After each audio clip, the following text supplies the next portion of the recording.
Hello everyone. So in the previous lecture, we learned about the classification. And I'm Dr. Udhi Lalan, your mentor for dental material and prosthodontics. And I'm going to teach you part 2, wherein we are going to talk about each type of classification, what comes under it, and what are the properties. So now I know that according to the origin, it's either natural or synthetic. And these are classified into 4 types basically: mineral, insect, animal and plant. But if I talk about the classical classification, insect and animal have been combined. So it was asked back in NEET 2002 that which does not come as a source, and all 4 were the options, and insect wax was to be eliminated because it's counted as your animal wax. Just to make it easy for your understanding, we have divided it into a separate category. Talking about mineral wax. So I know that it's natural in origin, and paraffin and microcrystalline waxes are the ones that are under the first category of your mineral wax. Now paraffin is obtained as a byproduct during distillation of your petroleum jelly. And what is it? It's basically hydrocarbon.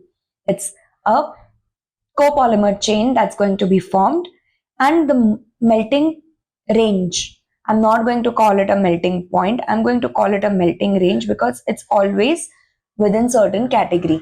It's going to be 40 to 70 for your paraffin, while for your microcrystalline it's going to be slightly higher, 60 to 90, because it's crystalline in nature, while paraffin is more amorphous in nature. Properties: paraffin is very brittle. So if I have a wax component that is majorly composed of paraffin, I will have to add in certain other components that will reduce the brittleness. Now, what are these components? I'll be teaching you in the video following it. Microcrystalline wax, on the other hand, is flexible and tough. So it has the property of flexing and also maintaining the toughness. So as we just discussed, there are 3 classical sources: animal, mineral, vegetable. When I say animal, I mean spermaceti. When I say mineral, what I mean is paraffin, microcrystalline, ceresin. So I will count Carnauba, Candelilla and auricuri under my vegetable oils.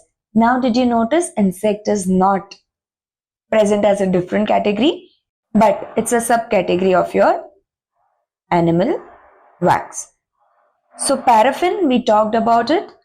It's a distillation product of petroleum, has a melting range, brittle, tendency to flake, not glossy. On the other hand, let's talk about the vegetable waxes. Carnauba is obtained from a tropical tree. It is hardest of all natural waxes. So what is it going to do? It's going to raise the melting range. At the same time, it's going to give hardness to the paraffin. Also, it has amazing property of giving glossy finish.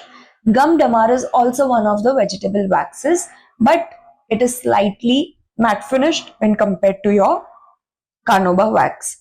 Now, when I talk about comparison, Gum Dammar is a resin type of material. Because it's also vegetable origin, it's obtained from tree exudate, while Carnauba is obtained from the coating of a leaf. The main job is to improve smoothness and reduce flaking. Gum Dammar is going to counteract the brittleness of paraffin, while Carnauba is going to increase the hardness and make it more glossier. Gloss, obviously, it's kind of matte in finish. Carnauba appears amazingly glossy. Talking about flaking, Gum Dammar decreases the flaking. So it's going to actually take care of the brittleness, and Carnauba is going to add to the resistance to crack by imparting hardness to it. Candelilla, on the other hand, is obtained from desert shrubs. So it's actually going to increase the glossy surface, and it can also replace Carnauba. Now I know that Carnauba and Candelilla go hand in hand. but Candelilla is much more cheaper when compared to Carnauba, and it does similar thing. It hardens the paraffin wax just like your Carnauba wax. Talking about the synthetic ones. So now I know that ceresin is synthetic in nature and it's going to be obtained as a byproduct during petroleum and lignite refining. It may replace part of paraffin.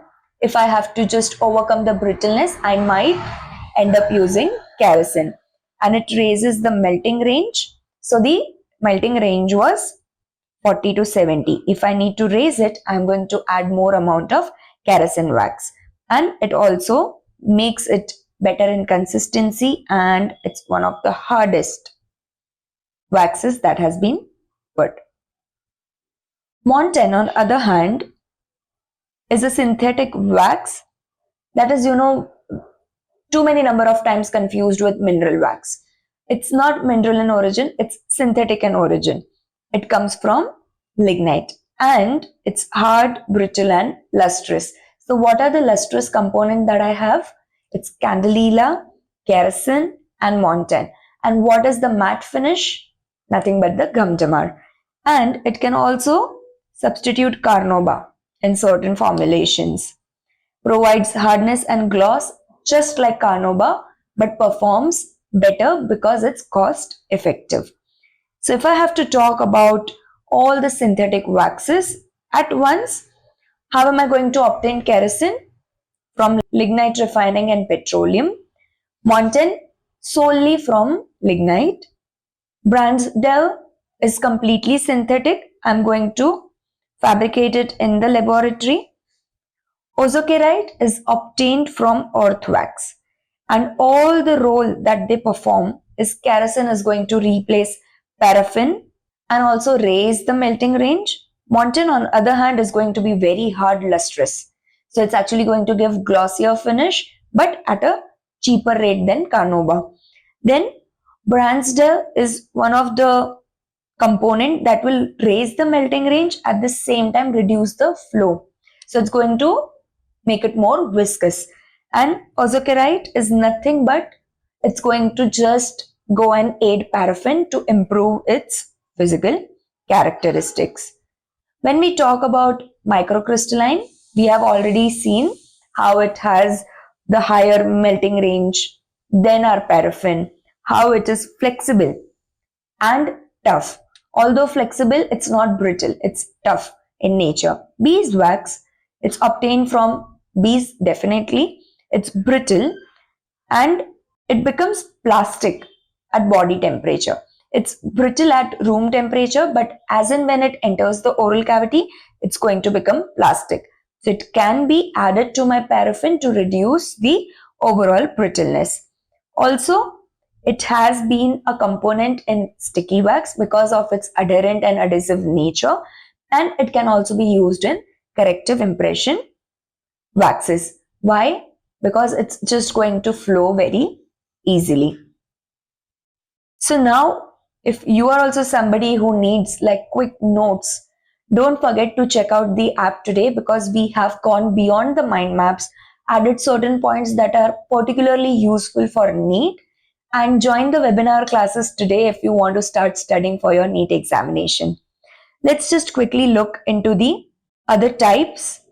We have already seen all of these three, that is ozokerite, ceresin and Bransdell, how they are synthetic and can be used. At the same time, there are certain additive waxes. So when I say additive, what I mean is I want to improve one of the qualities. So when I talk about gum, what I know is that it is amorphous and has been obtained from the exudate of the plant. We talked about it. It's going to harden when exposed to your air. And at the same time, it's actually made up of carbohydrate. So the basic structure, while paraffin is hydrocarbon, gum Dammar or gum is going to be made up of carbohydrate. Fats, on other hand, obviously it's tasteless, odorless and colorless, and it's actually going to have melting ranges that are lesser than that of the wax. It's also softer than wax. So why do we use it then? If we want to increase the melting range, if we want to increase the hardness, I'm going to add fats in trace elements or in smaller proportions when compared to my paraffin, which would be the basic constituent of the wax. Talking about the oil. So now when I want something that has to flow readily, let's say type 1 inlay, what do? I want to lower the melting temperature of paraffin. I add oil because oil is nothing but hydrocarbon in nature. It's going to soften the wax. At the same time, it's actually going to make it easier and it'll melt it before the overall temperature. And there is something known as silicone oil. So silicone, as I know, has a ease of polishing. It's going to be very readily finished. So this can be used when I want to actually have my base plate wax or when I want to have my framework wax to be laid out. Talking about resins, these are again exudates of tree, complex amorphous mixtures. They are insoluble in water and have very good toughness. So they are going to impart strength to my wax. So this was basically about your dental waxes and the constituent. Now what is beeswax? It's nothing but insect wax. And if I have to talk about the traditional classification, it will be grouped under animal wax. Where is it used? Can you tell me? Yes, it's used in sticky wax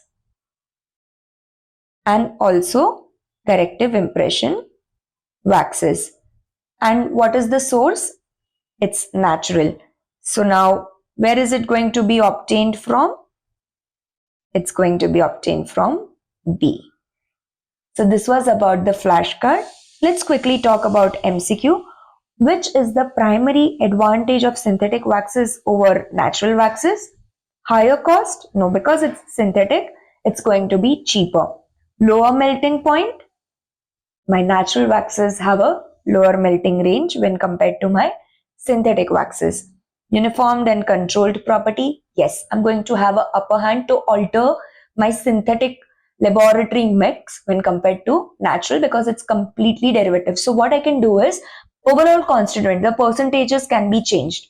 Let's talk about processing wax. Let's talk about utility wax. All of this will have different constituents. But when I talk about synthetic waxes, I can have a specific range just by modulating the constituent. Increase variability? No. In fact, the variability is going to be decreased. So the correct answer here is option C. If you enjoyed learning this, go visit the app today, download and solve more MCQs and flashcards. And one more important thing, if you are somebody who loves physical copies, you can order your copy now today using this code. It's available easily on Amazon, Flipkart, Dental Cart, and also Medi website. I'll see you in the next video.